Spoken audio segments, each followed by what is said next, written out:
will be followed by our next speaker. It immediately catches up. We have a quite interesting agenda, as I said. We have today together with us Greig Craft, where I'm very happy about, from the AIP Foundation, where he's also the founder.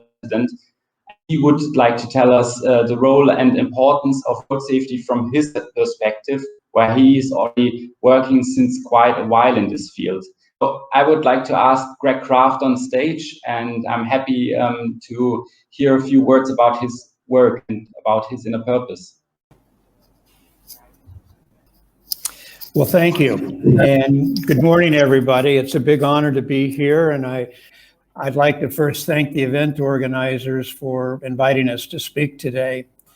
My name is Greig Craft, and I'm the founder and president of AIP Foundation, and we're an international road safety NGO focusing on saving lives from road crashes. I was saying we work for vulnerable communities in the developing countries that are disproportionately affected by preventable injuries and fatalities.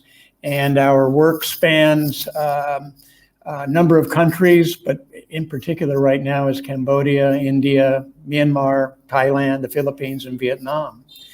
We've been serving developing communities for 22 years, and in 2020 alone, we directly served more than 6 million individuals, and a significant portion of those were women and children. You know, it's never good to compare natural catastrophes, diseases, pain, loss, and suffering, because there is a human and societal value to each and every condition.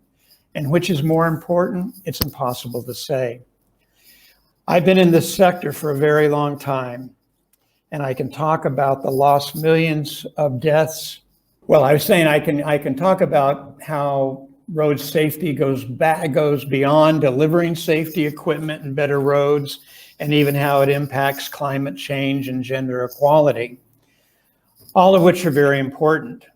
But today I wanted to take a little bit of a different approach and put this issue into perspective, given the current state of the world. Why? Because this issue has been treated in isolation for far too long and with only minimal funding. So we've been living with the unraveling of the world from COVID-19 pandemic for 2 years, obviously. We've seen our frontline workers and researchers and governments and NGO organizations selflessly sacrificing for their communities. And within a matter of months, a vaccine was developed, tested, and distributed around the world. So within a matter of months, though, a vaccine was developed, tested, and distributed around the world. So what would normally take 15 years took less than a year to develop. And how did this happen? Many cite the resources and funding that were made available. Research was there to build upon, and vaccine technology already existed. And we have to ask ourselves, what isn't the global road safety crisis being treated with the same urgency when there's tens of millions are affected every year? So we have the resources available, we have extensive research published, and we have road safety vaccines available to mitigate this hidden epidemic happening before our eyes. So why are we not doing more for this crisis that has existed for decades? I mentioned funding earlier because what can be accomplished with even modest resources is huge. Last year, as an example, AIP Foundation achievements were spread over 7 countries, 26 cities, and we carried out over 30 projects in total for less than $3 million. Just a few highlights. We educated 140,000 students. We equipped 3,000 teachers with safety tools and resources. There were more than 60,000 women we empowered to advocate for their rights, and 6,000 factory workers were trained with safety skills. These are just a few of the things that we were able to do in total for less than $3 million for all of these countries. Now, I think that's relevant because these can be easily replicated and carried out throughout the world. Other NGOs can act sort of as the SWAT teams for a lot of funders.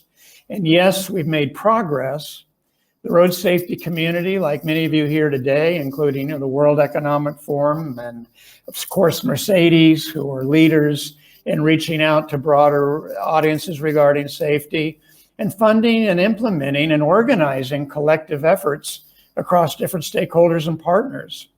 But local mobilization, such as done for the global holocaust of COVID-19, is needed for a road safety evolution. So in conclusion today, I would like to ask each person here to consider the young people in your life. What would you want the people around you to do in order to save the most important people to you? We need to be what our young people need us to be, and we need to act with urgency for them now, not later.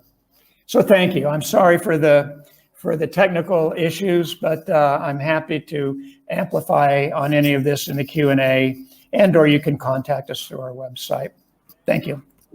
Thank you very much, Greg. It's especially like in the last part, we saw how much this topic in general drives you. And also if somebody is getting into the work you're doing with the AIP Foundation, I think it's such a valuable work which you are doing. And it can be also a great example of how to maybe copycat that and do that in other places. Because as you said, the assets are there, we have to use them. And I would like to thank you for raising this awareness also from your standpoint.